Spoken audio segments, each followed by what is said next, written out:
Trik broj 1. Budite prvi ili posljednji. Dobro pravilo koje hollywoodski filmski stvaraoci uspešno koriste. Najbolje pamtimo ono što vidimo na samom početku i na kraju. Ako je početak bio uzbudljiv, a kraj neočekivan i zanimljiv, onda će vam se film dopasti. Čak i da sredina nije bila toliko interesantna, to se dešava i u interakciji sa ljudima. Na primjer, ako imate intervju za novi posao, pokušajte da budete jedan od prvih kandidata na dan intervjua, ili obrnuto -1 od posljednjih. Tako će vas potencijalni poslodavac bolje zapamtiti. Isto je i u toku razgovora. Ako ste u početku ostavili pozitivan utisak, a na kraju ispričali neku smešnu šalu ili nešto veoma zanimljivo, onda će sagovornik imati pozitivan utisak da vas je upoznao.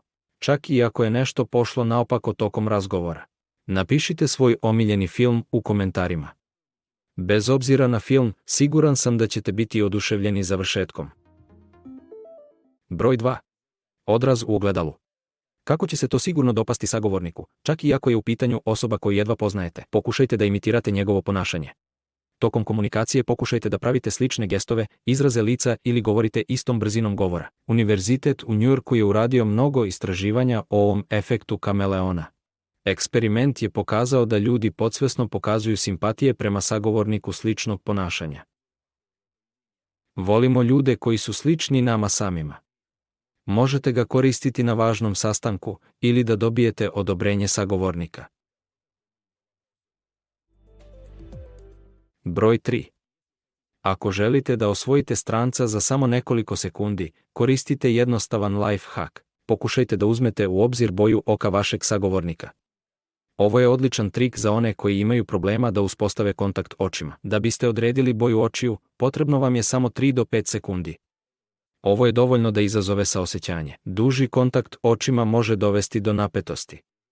Osoba koja dugo gleda u oči verovatnije će izazvati neprijateljstvo i strah. Broj 4. Bori se ili beži. Uprkos vekovima evolucije, naš mozak još uvijek zadržava mehanizme koje su imali primitivni ljudi. Kada se suoči sa opasnošću, ljudsko biće ima 2 mogućnosti: bori se ili beži. Pre 1000 godina, ova situacija se dogodila prilikom susreta sa opasnom zveri. Ove emocije doživljavaju osumnjičeni tokom ispitivanja ili tinejdžeri tokom ispitivanja svojih roditelja. I u oba slučaja, puls se povećava, adrenalin u krvi naglo raste, ruke i noge postaju energične. Ali čovjek ne može pobeći od ispitivanja. Dakle, on nesvesno pokušava da oslobodi ovu energiju. Pre nego što izgovori laž, osoba se može vrpoljiti, trljati ruke, dodirivati kosu ili praviti neprirodne gestove. Kada osoba laže, telesna temperatura raste. Stoga, mnogi, posebno muškarci, imaju tendenciju da dodiruju kragnu. Na primjer, povucite ga nazad da pustite vazduh ispod odeće i malo se ohladi. Imajte ovo na umu da biste uočili lažova kada govorite. Broj 5. Koristite tišinu. Kada ste sa nekim u istom malom prostoru, tišina obično izaziva osjećaj ekstremne neprijatnosti. Ovo možete iskoristiti u svoju korist da izvučete istinu iz te osobe. Kada želite da dobijete iskren odgovor na svoje pitanje, onda ćutite nakon što vam sagovornik odgovori. Ovo će stvoriti napetost kod sagovornika ako je lagao. On će misliti da znate i želite da čujete istinu. Na ovaj način možete biti sigurni da ćete dobiti iskren odgovor na svoje pitanje. Pored ovoga, osobu možete pogledati ne u oči, već na čelo. U ovom trenutku, većina sagovornika će se osjećati neprijatno i želeće da brzo prekinu razgovor, a za to će odmah reći istinu. Broj 6. Komplimenti. Svako voli da čuje komplimente o sebi. Većina Amerikanaca razgovor započinje komplimentom. Oni mogu da dopune vašu košulju, print na majici, hladne naočare, kosu. Započinjanje ovakvog razgovora je apsolutna norma u Sjedinjenim Državama. I iako se vremenom ljudi naviknu da čuju takve komplimente, to ih i dalje postavlja na pozitivan način. Siguran sam da većina gledalaca ne živi u Americi, u Rusiji i zemljama bivšeg SR-, a takav početak razgovora nije prihvaćen. Ovo je tvoja prednost. Naši ljudi vole da čuju komplimente ništa manje nego Amerikanci. Pokušajte da započnete razgovor sa strancem malim komplimentom o pojedinostima u njihovom izgledu. Tako će sagovornik odmah početi da osjeća simpatije prema vama. Naravno, ne morate misliti da će on biti lud za vama, ali će raspoloženje sagovornika sigurno biti bolje. A ako želite da ugodite osobi, onda i kompliment može biti od koristi. Ali trebalo bi da bude više ciljano. Ljudi vole da budu nagrađeni. Najbolja nagrada za čoveka je priznanje njegovog rada. Ako znate da je sagovornik vredno radio na nečemu, možete napraviti kompliment o tome. Na primjer, ako imate informaciju da su žena ili muškarac potrošili mnogo vremena i truda da izgube težinu, obavezno primetite u kakvom su odličnom stanju. Zavolećete skoro odmah. Također možete slaviti profesionalna dostignuća ili lične zasluge. Sve ovo je veoma lepo čuti. Broj 7. Tehnika reci mi, molim te. Kako brzo uspostaviti kontakt sa strancem i izazvati njegovu simpatiju? Morate mu dozvoliti da vam pomogne. Većina ljudi doživljava više pozitivnih emocija kada pomažu nego kada primaju pomoć. Na primjer, prvog dana na novom poslu želite da se povežete sa nekim od svojih kolega. Samo ga zamolite da vam nešto predloži, nešto beznačajno. Na primjer, saznajte najbliži kafić u kancelariji. Sagovorniku to nije teško učiniti. Istovremeno, on će imati prijatan osjećaj da je pomogao i mnogo brže ćete moći da uspostavite kontakt sa njim. Broj 8. Pravilo 5 sekundi.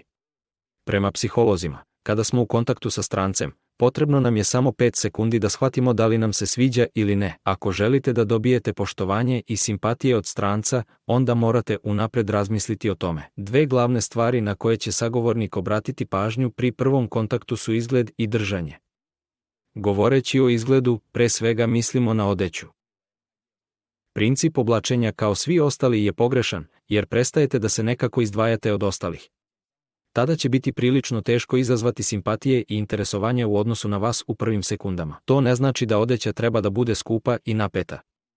Glavna stvar je da vam odeća pristaje. Brend i cena nisu bitni. Stav također govori mnogo o vama. Kada se sagnemo, štipamo, sakrijemo ruke podsvesno ne želimo da pokažemo svoje telo. Takva poza našem sagovorniku govori samo jedno, pred njim je nesigurna osoba. Na ovaj način jednostavno je nemoguće zaraditi poštovanje u prvim sekundama sastanka. Vodite računa o svom držanju, ne pokušavajte da sakrijete ruke u džepovima i ne skrećite pogled. Dalji scenario vašeg sastanka i kvalitet dijaloga je podjednako važan, ali prvi utisci mogu postaviti ton za ostatak razgovora i na kraju dovesti do vašeg uspeha ili neuspeha. Broj 9. Efekat mamca. Ovaj trik često koriste prodavci različite robe. Stoga, možete ga koristiti kako ne biste trošili dodatni novac. Pretpostavimo da imate proizvod koji želite da prodate više u svojoj prodavnici. Recimo da ovaj model kamere košta $500. Da bi ga većina kupila, uz njega stavi kameru za $200 i za $1000. Većina posetilaca biraće između 3 opcije minus srednje. Ovo se zove kompromisni efekat. Mi podsvesno ne želimo da biramo ekstremne opcije i da biramo nešto između. Ovaj efekat koristi veliki broj kompanija. I prodavci kafe, i prodavci automobila. Broj 10. Ako, kada razgovara sa vama, sagovornik pomiluje bradu, onda vas ne sluša. Takve pokrete rukama pravimo kada dobro razmislimo i ne primećujemo mnogo oko sebe. Dakle, ako primetite da osoba ovo radi prestanite i ne govorite ništa važno. Osoba te još uvek ne čuje. Također, na sličan način možete protumačiti i držanje osobe koja se zavalila u stolicu. Njegov govor tela jasno pokazuje da je umoran i da mu je dosadno. Jednom rečju u takvim trenucima je bolje napraviti pauzu. Ako imate problema sa pamćenjem imena, to može biti velika neprijatnost, posebno u poslu. Ljudi ne vole da ih pitaju za ime. Šta mogu učiniti da bolje zapamtim imena? Postoji jednostavan, ali efikasan lifehack. Ako se osoba predstavila u razgovoru, upotrebite njegovo ime nekoliko puta tokom razgovora. Započnite pitanje ili rečenicu imenom sagovornika. Tako ćete gotovo sigurno zapamtiti ime i izbeći neprijatne situacije prilikom susreta. Broj 12. Zajedničke teme. Skloni smo da volimo ljude sa kojima imamo nešto zajedničko. Ako tokom razgovora saznate da druga osoba voli istu hranu kao i vi, voli slične filmove ili se bavi istim hobijem, onda to iskoristite. Ispričajte priču iz svog života u vezi sa ovom temom. Na primjer, tokom razgovora, sagovornik je primetio da voli filmove o superherojima. I vama se također sviđa ova tema. Obavezno podelite svoje utiske o najnovijem filmu ili seriji o superherojima. Postavite pitanja o ovome svom sagovorniku. Pronalaženjem zajedničke teme, emotivno ćete se mnogo zbližiti. Broj 13. Traži više. Ovaj trik aktivno koriste prodavci. Oni vam daju višu cenu i u trenutku kada ste spremni da odbijete transakciju, smanjuju cenu. U stvari, u većini slučajeva, snižena cena je bila njihov cilj. A zvali su veći iznos samo da bi vam psihološki olakšali pristanak na jeftiniju ponudu. Ovu tehniku možete koristiti u svakodnevnom životu. Na primjer, želite da pozajmite novac od prijatelja, treba ti $500. Prvo, zamolite da vam pozajmimo 1000. Kada čujete odbijanje, tražite da pozajmite najmanje 500. U ovom slučaju, vaše šanse da dobijete $500 bit će mnogo veće. Ili drugi primjer, želite da nabavite ribu, ali unapred znate da će vaši roditelji, muž ili žena biti protiv ove ideje. Počnite tako što ćete tražiti mačku ili psa. Kada čujete odbijanje, tražite ribu. U ovom slučaju, vaš protivnik će se najverovatnije složiti. Prvo, zato što ribe izgledaju bezopasno od pasa. Drugo, protivnik će imati osjećaj krivice za prvobitno odbijanje. Broj 14. Služba napred. Ako želite da dobijete uslugu od druge osobe, onda je najbolji način da ga naterate da vam duguje. Jednostavno rečeno, prvo, volontirate da pomognete osobi koja vam je potrebna u nekom poslu. Zatim, kada vam se zahvali, ni u kom slučaju nemojte reći nema problema. Umjesto toga, recite molim vas, prijatelji to uvek rade. Sada, podsvesno, osoba će se osjećati prinuđenom da vam pomogne kada joj se približite. Broj 15. Pazite na boju svoje odeće. Boja je neverovatno moćan alat koji podsvesno utiče na osobu. Zato treba pažljivo pratiti koju boju odeće nosite u datoj situaciji. Ako želite da se zaposlite u ozbiljnoj kompaniji, onda treba izbjegavati veoma svetle boje, poput narandžaste ili svetlo-zelene.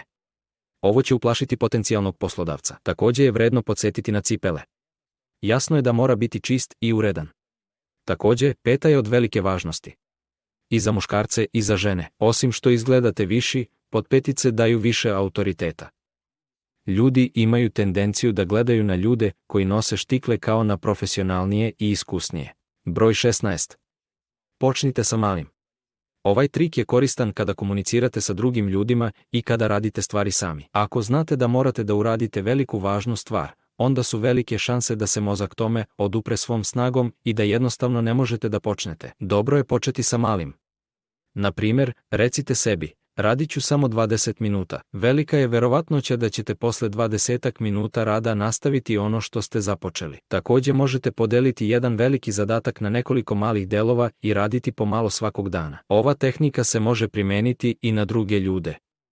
Pretpostavimo da upravljate sa nekoliko podređenih. Možete im jednostavno dati uputstva da završe zadatke. Ali najverovatnije će produktivnost zaposlenih biti mala. Bolje je podeliti jedan veliki zadatak na nekoliko delova i reći zaposlenima, počnimo sa ovim. To će zaposlenima znatno olakšati početak i brzo će završiti ovaj zadatak. Broj 17. Ne budi lični. Zvuči kao savjet od kapetana očiglednog, ali mnogi ga zapravo ignorišu. Zamislite situaciju, raspravljate o nekoj ideji u krugu prijatelja. To može biti sastanak na poslu ili sastanak sa prijateljima. I tako ulazite u svađu sa jednim od sagovornika. Svađe se završavaju i vi postajete lični. Na primjer, recite osobi da imate više iskustva. Ili uvek ima loše ideje. Ili da bolje poznajete temu. Onda vam se čini da je ovo odličan argument i da ste opkolili sagovornika. Ali u stvari, prisutni počinju da vas doživljavaju negativno. Vaša greška je bila što ste počeli da kritikujete osobu umjesto da kritikujete njenu ideju. Ličnost uvek stavlja tužioca u slabu poziciju. Uvek kritikujte konkretan predlog sagovornika i sljedeći korak je da ponudite svoje rješenje. Ovo će učiniti da izgledate samouvereno i da steknete poštovanje od drugih. Broj 18. Započnite razgovor šalom. Humor je odličan početak razgovora. Pogotovo ako osobu ne poznajete dobro. Svima nam je poznat onaj neugodan osjećaj na početku razgovora kada nema šta da se kaže. U ovom trenutku, šala će povećati simpatije sagovornika prema vama. Jasno je da savladavanje umetnosti humora nije tako lako. Neki ljudi su bolji u ovoj veštini od drugih. To ne znači da morate smišljati šale. Uzmite šale od poznatih komičara i koristite ih u razgovoru. Svi vole ljude sa smislom za humor, ali ne zaboravite da povremeno ažurirate svoj arsenal šala. U suprotnom, postaćete osoba koja više puta priča isti vic. U ovom slučaju nećete postići osjećaj simpatije, već suprotno. Broj 19. Koristite hranu za poboljšanje odnosa. Vekovima je jelo zbližavalo ljude.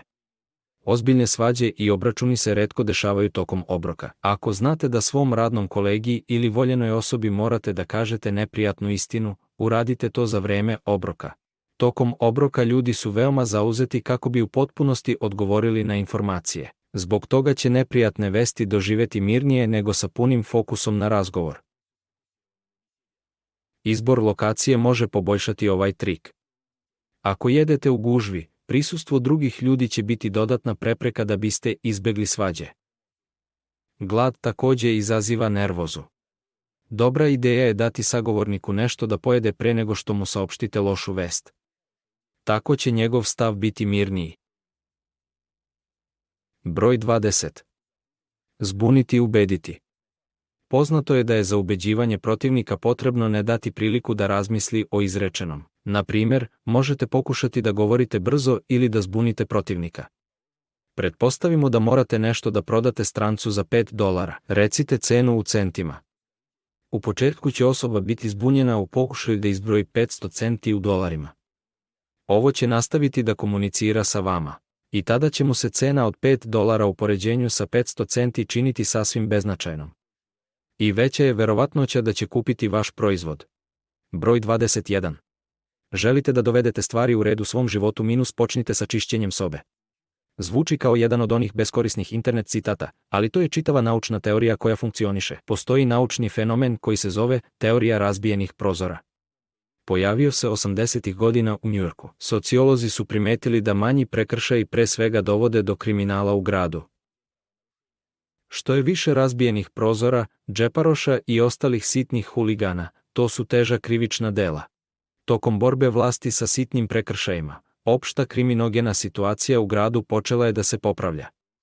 Ova teorija se može primeniti i na lični život. Ako ne održavate red u jednoj prostoriji, uskoro će problemi u različitim oblastima vašeg života početi da se gomilaju. Dakle, ako želite da počnete da menjate svoj život sutra, samo počistite. Broj 22. Ako se osjećate nervozno i ne možete da se smirite - jedite. To je jednostavan, ali efikasan način da dođete u formu. Kada osoba žvaće, mozak je ometen. Stoga, ne pokušavajte da apsorbujete važne informacije i jedite istovremeno. Teško je mozgu da radi oboje u isto vreme. Zato je bolje da se opustite dok jedete. Broj 23. Pravilno formulišite svoj zahtev. Recimo da treba da zamolite prijatelja da vam pomogne oko stvari. Siguran sam da je većina vas rekla: možete li mi pomoći da prevedem stvari u subotu? Ova formulacija u velikoj meri smanjuje šanse da dobijete ono što želite. Počevši od ove fraze, u početku ne formulišete konkretan zahtev, već postavljate apstraktno pitanje.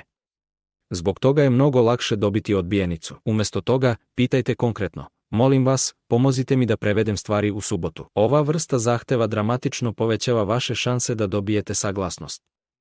Ali barem čovjek sigurno neće smisliti lažne izgovore, već će odbiti samo ako je zaista veoma zauzet. Lajkujte ako vam se svidelo i pretplatite se na kanal. Kliknite na zvonce da biste bili u toku sa novim videozapisima. I napišite svoje komentare.